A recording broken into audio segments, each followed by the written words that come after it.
namang kasalanan magmahal ng dalawa. Hindi ko rin naman to sinasadya.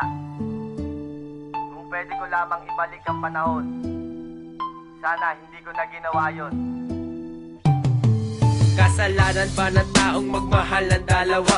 Kasalanan rin ba nating magmahal ng iba? Bakit ba tayo ganito, hindi kontento sa isa? Meron nga bang pagkukulang upang humanap ng iba? Kaya ngayon pakinggan nyo ang daloy ng aking buhay, tungkol sa dalawang babaeng minahal ko ng sabay. Inibig ko ng tunay, ito'y parehas at pantay, pero hiling ko lang naman sanay huwag kayong mag-away. Umpisa ang mga to nang ako ay napatambay. May nakita akong babae at siya sa akin sumabay. Tinanong aking pangalan at kinuha aking number. Di ko sukat akalain puso niya sa akin ay hyper. At sumapit na ang araw na maging magkasintahan, magkasama araw-araw at sabay pang maghapunan. Ngunit meron diskusyon na sa amin ay bumangga. Yun ay nabuntis ko siya kaso hindi pa ko handa. Kasalanan bang magmahal ng dalawa?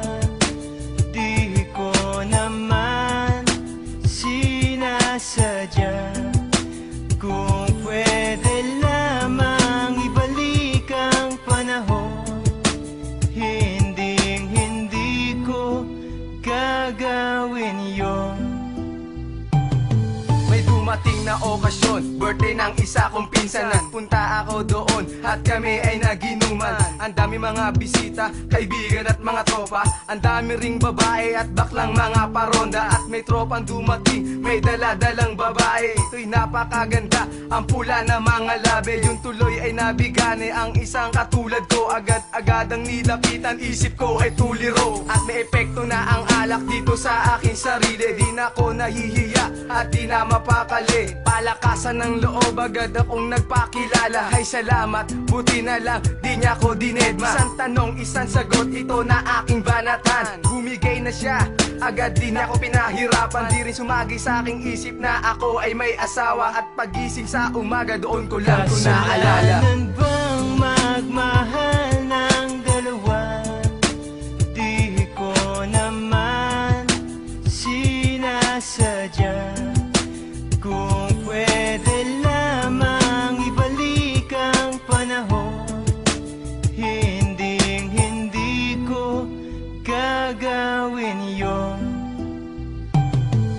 Ako ay nag-iisip kung ano ang gagawin. Iniisip ko na rin kung paano pagsasabayin aking nagsisilbing asawa at ang syota kong isa. Ano kaya ang mangyayari pag nakita na sila? Patay-patayan na ako pag nangyari na ito. Malaking kaguluhan pag ako ng magulang ng tinuring kong asawa. Kasi sila ang nagturo sa akin na maging masipag. Sila rin ang nagbigay sa akin ng isang sagisag. Ang lahat ng problema, meron tong solusyon. Umisip tayo ng mabuti para maging konklusyon. Ito aking sitwasyon, gusto kong kalimutan na ang aking naging kabit. Sana'y wag nang humabol pa. At pangako ko na rin na siya ang nakalaan. Makasama ko sa buhay, ligayang walang manda. Kasalanan bang magmahal ng dalawa? Di ko naman sinasadya. Kung pwede lamang ibalik ang panahon, hindi ko gagawin yon.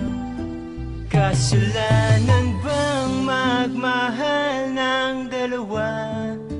Di ko naman sinasadya.